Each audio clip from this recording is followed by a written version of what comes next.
Hola, ¿qué tal? Bienvenidos, bienvenidas a Impacto Económico. Qué gusto saludarles a esta hora. Les saludo a Luis Francisco Blandón desde Caracas, Venezuela, con información destacada en América Latina y el Caribe en materia económica. Comenzamos con titulares. Comenzamos en América Latina. Mejoran previsiones económicas de México, Brasil y Colombia para 2026. Hoy en Contexto veremos cómo el gobierno de Ecuador eliminó el subsidio al diésel como parte del plan neoliberal de recortes presupuestarios. Y en Economía 360, Rusia se convierte en la segunda mayor economía urbana.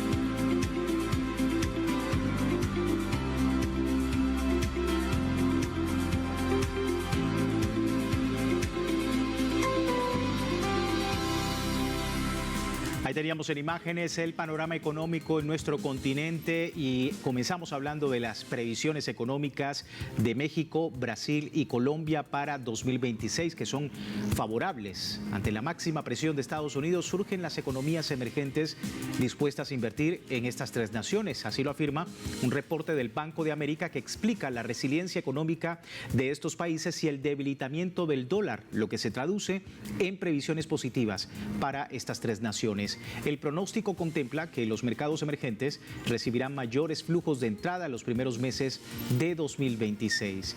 En opinión de los analistas del Banco de América, será entonces cuando se confirmará que el impacto de las tensiones comerciales producto de la guerra arancelaria que Estados Unidos declaró al mundo, pues será limitado.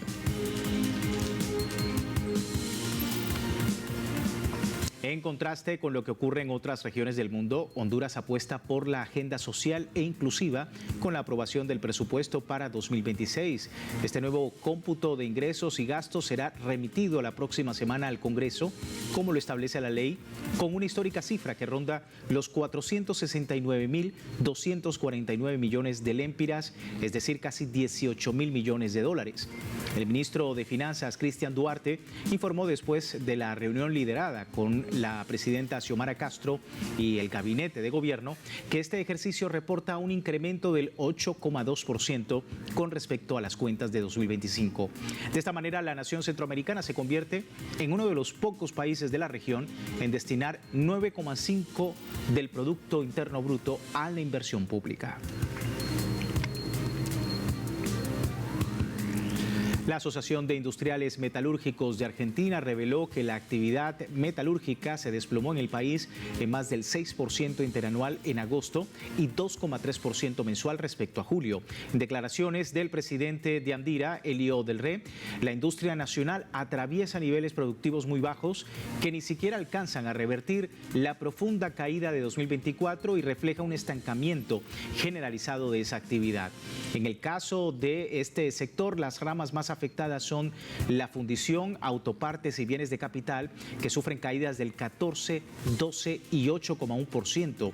Analistas económicos advierten que los datos ofrecidos por este ente desmienten las declaraciones del presidente Javier Milei sobre un crecimiento de la economía del 5%. Justamente el presidente de Argentina, Javier Milei, presentó el presupuesto 2026, insistiendo en su agenda de ajustes neoliberales que profundizan los recortes y el desmantelamiento del Estado. En un mensaje y en cadena nacional carente de autocrítica y alejado de la realidad que vive el pueblo argentino, el mandatario presentó las líneas generales del presupuesto nacional 2026, destacando la consigna del déficit fiscal cero. Lejos de reconocer el profundo desgaste social y el rechazo a las políticas o al rechazo político de los ciudadanos a lo que está haciendo, pues Milei optó por un relato de autoayuda económica, asegurando contra toda evidencia que lo peor ya pasó. En ese sentido, el presidente ha ignorado por completo el contundente mensaje de las urnas que le hizo perder la provincia de Buenos Aires y que le ha dado la espalda en el Congreso Nacional. Y bueno, paralelo al anuncio del presidente Javier Milei, los ciudadanos organizaron una serie de cacerolazos en distintos barrios de la capital argentina. En cadena nacional, habitantes de la ciudad autónoma de Buenos Aires rechazaron el ajuste fiscal, recortes en salud y educación, así como los vetos a las leyes aprobadas por el Congreso. Como decíamos, un escenario que se daba en pleno discurso del presidente Javier Milei. Se daban estos cacerolazos en varios puntos de Buenos Aires.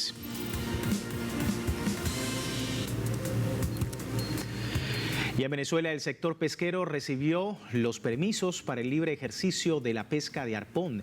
Desde el estado La Guaira, nuestra compañera Michelle Ramírez nos cuenta más detalles.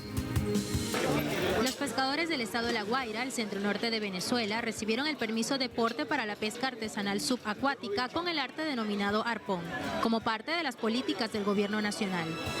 Este hecho representa un logro alcanzado para el sector pesquero. Estamos tipificados que el arpón era un arma de fuego en la ley de armas de Venezuela, como el DAE, pero en la ley artesanal el arpón era el sustento de nosotros ir a buscar este pescado o el pan de cada día a nuestros hogares.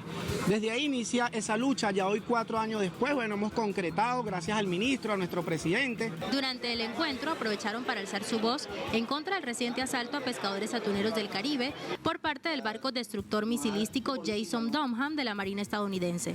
Un barco atunero que se encontraba haciendo su actividad de pesca fueron interceptados. Nosotros los pescadores totalmente nuestro respaldo a nuestro gobierno revolucionario y estamos siempre al pendiente de todo lo que podamos avistar en nuestras playas, en nuestro horizonte del mar, porque estamos para defender nuestra patria. Y ante las recientes amenazas y arremetidas de Washington, reiteraron su firme respaldo a la defensa de la soberanía nacional. Nosotros los pescadores en su magnitud estamos contrariamente en contra de eso que viene pasando, de que nos quieren meter en las costas y mientras nosotros estemos no va a pasar. Nosotros estamos firmemente y vamos firmemente a defender nuestras costas y nuestro país porque no estamos de acuerdo con nada. Somos antiimperialistas, todos los pescadores somos antiimperialistas, firmemente. Con la implementación de este tipo de políticas, el gobierno venezolano demuestra que continúa avanzando en la construcción de soluciones para el pueblo, a pesar de los bloqueos del imperio norteamericano. En la cámara de Gustavo Flores, Michelle Ramírez, desde La Guaira, Venezuela, para Telesur. Y con esto vamos a una breve pausa. Al regreso, nuestro contexto. El día de hoy veremos cómo el gobierno de Ecuador eliminó el subsidio al diésel como parte del plan neoliberal de recortes presupuestarios. Ya regresamos.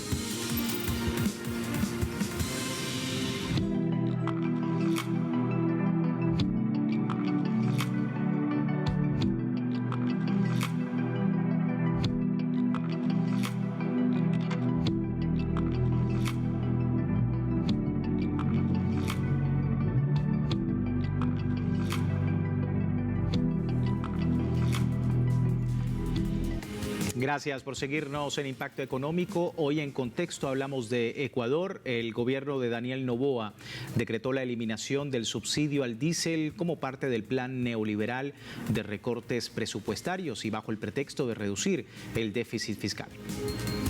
Bajo el pretexto de ahorrar $1.100 millones anuales, el decreto presidencial desata inmediatas protestas de transportistas que bloquearon la Panamericana Sur, articulando el descontento popular frente a políticas que priorizan el capital transnacional. Esta arremetida se enmarca en un paquete de recortes que incluyen la eliminación de 6 ministerios y el despido de 5.000 funcionarios, desmantelando sistemáticamente la capacidad estatal. Paralelamente, Noboa confirmó que Ecuador pagará $800 millones a la petrolera estadounidense Chevron, con una deuda total que ronda los 2.000 millones, por un fallo del Tribunal de Arbitraje de La Haya. Esta decisión, que responde a la contaminación generada por la Texaco, luego adquirida por Chevron en la Amazonía entre 1964 y 1990, evidencia la sumisión del gobierno a los intereses corporativos extranjeros, mientras el Estado se apresura a compensar a una multinacional responsable de ecocidio, recorta subsidios vitales y ofrece un insuficiente bono de $55 $1.145 mensuales a solo 55.000 familias, dejando al resto de la población enfrentando el aumento brutal del costo de la vida.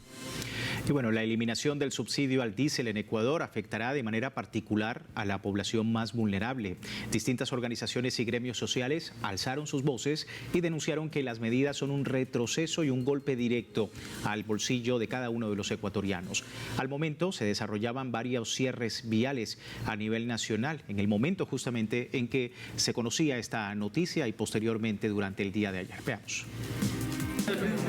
Es oficial. En Ecuador, distintos gremios convocaron a movilizaciones para los días 18 y 23 de septiembre en contra de las medidas del gobierno de Daniel Noboa. Los dirigentes gremiales señalaron que este llamado a los ciudadanos es para exigir al Ejecutivo que se declare en emergencia el sistema de salud, se retracte en la eliminación de subsidio al diésel y trabaje para favorecer al país, más no a las élites. Queremos ratificar que vivimos frente a un gobierno mentiroso, autoritario, incapaz. Y queremos decirle, cuidado, presidente, con lo que va a hacer. Usted está preparando una reforma jurídica para obligarles a los municipios en los próximos días, en contubernio con un sector de los transportistas, a alzar los pasajes.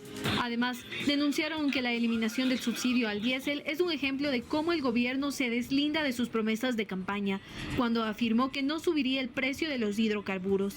A decir del presidente del Frente Unitario de Trabajadores, esto implicará un aumento en el costo de vida de los ecuatorianos, porque el diésel pasó de costar $1.80 a $2.80 el galón, afectando directamente al transporte, al campo y a la producción campesina. Este tipo de cosas ecuatorianos hay que ver, que nos están mintiendo en la cara, y nosotros la única alternativa que tenemos es empezar a salir a protestar, a salir a las calles. No hay otra. El gobierno no ha querido dialogar con los ecuatorianos y con las organizaciones. La medida ha sido definida por varias organizaciones como el paquetazo, porque es un golpe económico para el Ecuador, ya que con el aumento del diésel se incrementarían los pasajes del transporte público, el transporte de alimentos y se elevarían los precios de los alimentos de primera necesidad. Nosotros planteamos que es indispensable que el pueblo ecuatoriano se declare en resistencia, que las organizaciones sociales populares le declaren al presidente como enemigo de los intereses del pueblo ecuatoriano. No podemos seguir viviendo en medio de la pobreza y de la inseguridad. Buenos días. Mientras tanto, en el país, distintas avenidas se han cerrado. Camiones, autos y buses han paralizado el paso como un sinónimo de rechazo a las medidas del Ejecutivo, el cual insiste en que las acciones tomadas son correctas. Quien toma las decisiones en este país es el gobierno nacional, y en este gobierno las decisiones son firmes y son responsables. Mientras tanto, para este martes en la ciudad de Cuenca, distintos gremios anunciaron que se sumarán a una gran movilización en contra de las medidas del gobierno y la minería. Aquí realizarán un llamado al Ejecutivo a dar un paso al costado y retractarse en la eliminación del subsidio del diésel. Gabriela Mena, Telesur Ecuador. Y entre tanto, la Confederación de Nacionalidades Indígenas del Ecuador, CONAIE, y su brazo político Pachacutic exigieron este martes la derogación del decreto que elimina el subsidio al diésel. Los dirigentes indígenas afirman que tanto el país como la ciudadanía están viviendo una grave situación de crisis social que afecta principalmente a los más vulnerables, como ya comentábamos. Hicieron un llamado a la unidad nacional y han convocado para el próximo jueves 18 de septiembre una asamblea extraordinaria para evaluar las acciones frente a las medidas neoliberales del gobierno de Daniel Noboa.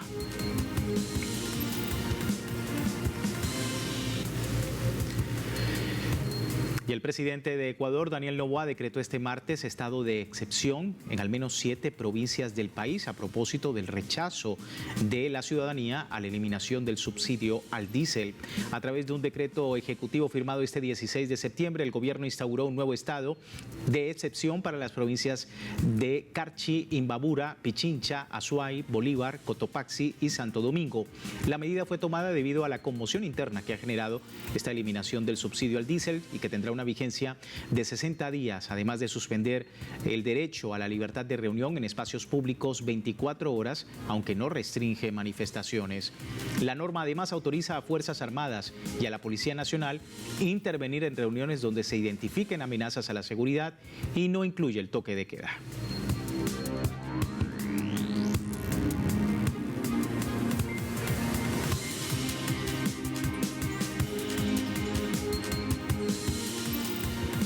Vamos ahora a Economía 360, hablando de Rusia. El presidente de este país, Vladimir Putin, asegura que Moscú se convirtió en la segunda mayor economía urbana del planeta. El mandatario ruso señaló que ha considerado Moscú como una de las mejores ciudades del mundo debido a la correcta elección de prioridades que realizan las autoridades. El jefe de Estado destacó la práctica de nuevas tecnologías que se han cuadruplicado en los últimos 6 años. Putin enfatizó que la capital se ha convertido en una firme retaguardia del ejército de Rusia, puesto que más de 500 empresas producen artículos importantes para el frente.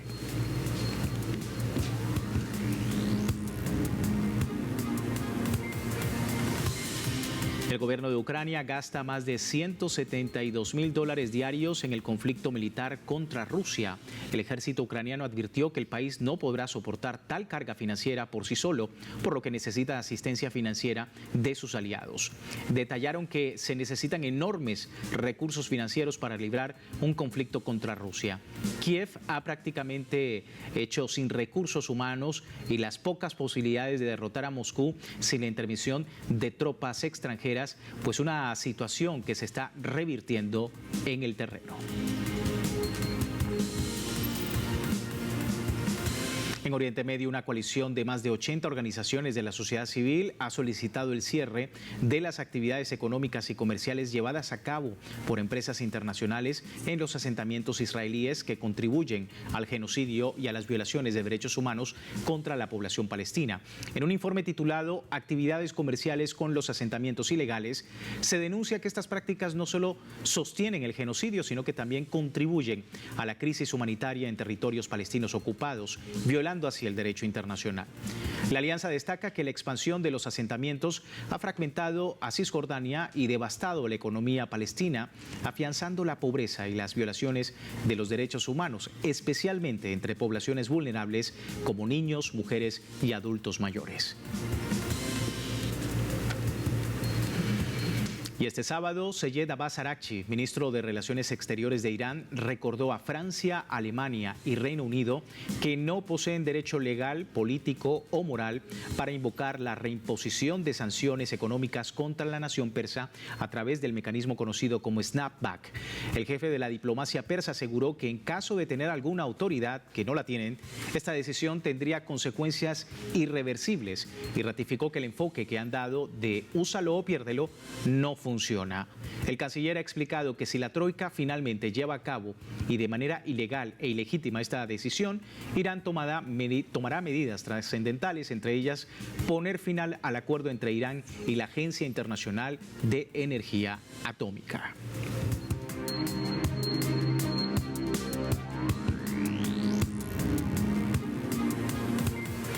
Vamos ahora con indicadores petroleros al cierre de la presente jornada. Inicio con el barril de petróleo intermedio de Texas, que marca $62.26, un alza de solo 27 centavos de dólar.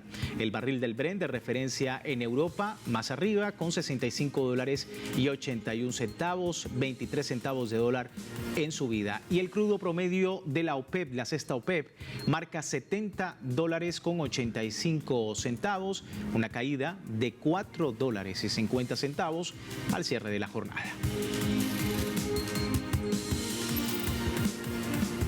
Así los datos económicos. Nosotros con esto finalizamos la presente ronda informativa en Impacto Económico. Le recomiendo www.telesurtv.net con nuestra señal en tiempo real desde cualquier parte del mundo, y también en Telegram, el servicio informativo en economía de Telesur, las 24 horas del día. Siga con nosotros.